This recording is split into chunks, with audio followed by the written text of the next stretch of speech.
15 வயசு பொண்ணு ஸ்கூலை கட் அடிச்சுட்டு ஒரு பையன் கூட போனது சரின்னு நீங்க சொல்றீங்களா? அது கண்டிப்பா தப்பு தான். ப்ளேம் பண்ணும்போது பொண்ணு மேல ப்ளேம் பண்ண மாட்டேன். You not focusing on what the police did is a problem for me and எவனாச்சும் எதிர்த்து கேள்வி வைக்கிறீங்களாயா? அடிப்படை பிரச்சனையே நீ ஸ்கூலை கட் அடிச்சுட்டு வெளியில போனதுதான் அப்படின்னு இதை ஒத்த வரியில முடிக்கிறதன் எத்தனை அநீதியை கடந்துடுறோம். அந்த கோவை சம்பவமே அது வந்து அந்த இடத்த பொறுத்தோ அந்த டைமை பொறுத்தோன்றது என்னால் அக்செப்ட் பண்ணிக்க முடியல.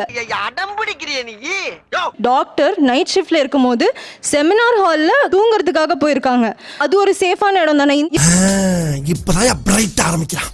இடம் நேரம் இது ரெண்டை மட்டும் நீங்க கணக்குல வச்சுக்கிட்டு அந்த பொண்ணு அங்க போனது தப்புன்னு இப்படி முடிவெடுக்க முடியும்? அண்ணாச்சிக்கிட்ட பார்ட்டி கரெக்டா லாக் ஆயிடுச்சுன்னு சொல்லு. சேதாரம் அந்த பொண்ணுக்கு தான். உடன்பிறப்புகள், பெற்ற தாய் தந்தை இத்தனை பேரும் பாதிக்கப்படுறாங்க. அதுல கற்புன்றது பெண்ணுக்கு மட்டும்தான் இருக்கு. வீட்டு கௌரவமே அந்த பெண்ணு மேலதான் இருக்குன்னு நீங்க வைக்கிறனால தான் இவ்வளோ பிரச்சனை வருது.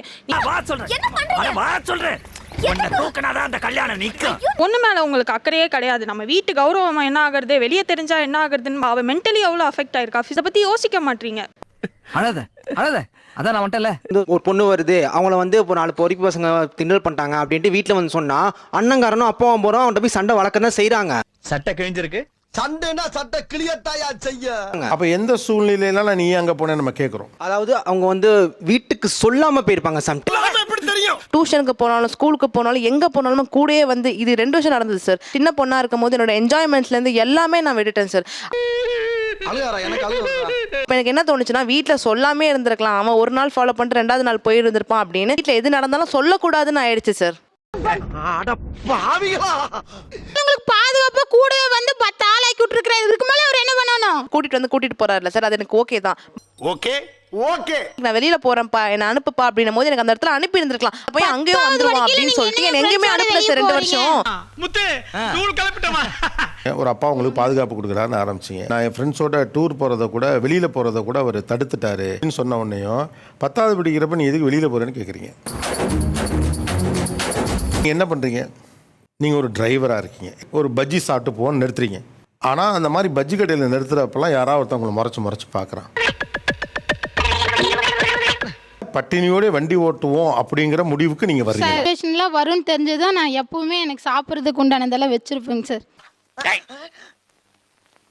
நான் உங்களை ரொம்ப ரெஸ்பெக்ட் பண்ணுறேன். ஒரு பொண்ணு மல்டி வெஹிக்கிள் ஓட்டுற ஒரு ஆள்.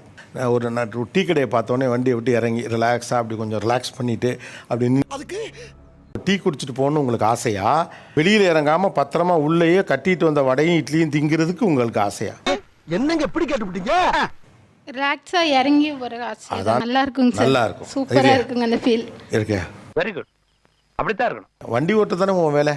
நீ எதுக்கு டீ குடிக்கிற நான் கேட்க முடியும். ஃப்ரெண்ட்ஸோட போய் பானிபூரி சாப்பிடணும்னு நினைக்கிறாங்க. அது ஒரு நியாயமான சுதந்திரம் தானே. ஆமாங்க சார். பயப்பிடிச்சிட்டான். எல்லாம் டெக்னாலஜி. அப்போ அந்த பிள்ளை போய் வெளியில் ஃப்ரெண்ட்ஸோட பானிபூரி சாப்பிடலாமா? சாப்பிடலாங்க சார். போகட்டுங்க சார்.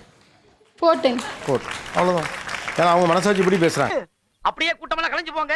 இந்த பையனை நான் எடுத்துக்கிறேன். போங்க.